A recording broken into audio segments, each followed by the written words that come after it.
हीरे की चोरी। एक गहरी नैतिक कहानी। एक छोटे से शहर में एक प्रसिद्ध बैंक था जिसे उसकी सुरक्षा प्रणाली और वहां रखे बहुमूल्य हीरों के संग्रह के लिए जाना जाता था। इन हीरों की कीमत करोड़ों में थी और पूरे शहर के लिए वे गर्व का प्रतीक थे। इस बैंक में एक ऐसा वॉल्ट था जिसे अभेद्य कहा जाता था। इसी शहर में रवि नाम का एक युवक रहता था। बचपन में रवि एक साधारण परिवार से था, लेकिन गरीबी और परिस्थितियों ने उसे गलत रास्ते पर धकेल दिया। वह एक काबिल और चालाक इंसान था, लेकिन अपनी बुद्धि का इस्तेमाल वह चोरी करने में करता था। रवि ने कई छोटी बड़ी चोरियां की थी और कभी पकड़ा नहीं गया था। लालच और योजना। एक दिन रवि को बैंक के हीरो के बारे में पता चला। उसने जब उनकी कीमत सुनी तो उसके अंदर लालच जाग उठा। उसने सोचा कि अगर वह उन हीरों को चुरा लेता है तो उसकी जिंदगी बदल सकती है। रवि ने महीनों तक बैंक की सुरक्षा प्रणाली, गार्ड्स की शिफ्ट और कैमरों की स्थिति का बारीकी से अध्ययन किया। उसने खुद से वादा किया कि यह उसकी आखिरी चोरी होगी और इसके बाद वह आरामदायक और शांत जीवन जिएगा। रवि ने योजना बनाई कि वह आधी रात को बैंक में घुसेगा, जब गार्ड्स की शिफ्ट बदलती है। उसने अपने सारे उपकरण तैयार किए और सही वक्त का इंतजार करने लगा। चोरी की रात, आखिर वह रात आ ही गई। रवि ने अपने चेहरे को नकाब से ढका और चुपचाप बैंक की ऊंची दीवार फांदकर अंदर घुस गया। बैंक का माहौल शांत था, केवल सिक्योरिटी अलार्म और कैमरों की हल्की रोशनी दिख रही थी।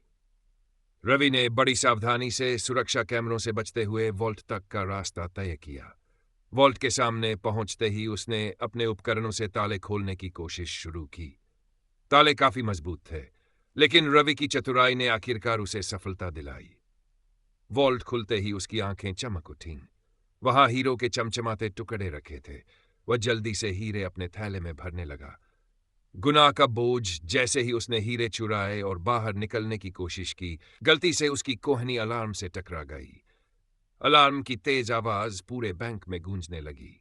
घबराहट में वह तेजी से बाहर की ओर भागा। बाहर निकलते ही उसने देखा कि दूर से पुलिस की गाड़ियों की आवाज आ रही थी। वह गलियों से होता हुआ एक सुनसान रास्ते पर भागने लगा। भागते भागते रवि ने एक छोटी झोपड़ी के पास रुककर सांस ली। तभी उसकी नजर एक छोटे बच्चे पर पड़ी, जो झोपड़ी के बाहर बैठा रो रहा था। अंतरात्मा की आवाज रवि ने बच्चे से पूछा, तुम क्यों रो रहे हो? बच्चे ने अपनी आंखों के आंसू पोंछते हुए कहा, मेरी मां बहुत बीमार है। डॉक्टर ने कहा है कि उनका इलाज जल्दी शुरू करना होगा, लेकिन हमारे पास पैसे नहीं हैं। बच्चे की मासूमियत और दर्द भरी आवाज ने रवि के दिल को झकझोर दिया। वह सोचने लगा कि उसके पास लाखों के हीरे हैं, लेकिन इनसे किसी की मदद करने की जगह वह अपराध कर रहा है। उसे पहली बार अपने गुनाह का असली मतलब समझ आया। रवि के मन में अजीब सी हलचल होने लगी। उसने सोचा, मैंने अपनी जिंदगी में सिर्फ अपने बारे में सोचा। मैंने कभी ये नहीं सोचा कि मेरे कर्मों से दूसरों की जिंदगी पर क्या असर पड़ेगा। पछतावा और सुधार।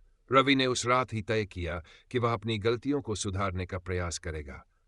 अगले दिन उसने खुद को पुलिस के हवाले कर दिया और हीरो को बैंक को वापस कर दिया। पुलिस ने उसकी ईमानदारी को देखते हुए उसे जेल के बजाय सुधार गृह भेजने का फैसला किया। सुधार गृह में रवि ने कई महीनों तक कठिन परिश्रम किया। वह दिन रात अपने अंदर के अपराध बोध से लड़ता रहा, लेकिन उसने ये ठान लिया था कि बाहर निकलकर वह ईमानदारी की जिंदगी जिएगा। एक नई शुरुआत। रवि जब सुधार गृह से बाहर आया तो उसने एक छोटी सी दुकान शुरू की। धीरे धीरे उसकी मेहनत रंग लाई और वह एक सम्मानित नागरिक बन गया। अब वह अपने अनुभवों से लोगों को सिखाता और उन्हें ईमानदारी और सही रास्ते पर चलने के लिए प्रेरित करता। सीख। इस कहानी से हमें यह सीखने को मिलता है कि लालच और गलत काम भले ही कुछ समय के लिए सफलता दिला दें, लेकिन वे कभी भी सच्चा संतोष और खुशी नहीं ला सकते। सही रास्ता कठिन हो सकता है, लेकिन वही हमें सच्चे अर्थों में एक अच्छा इंसान बनाता है।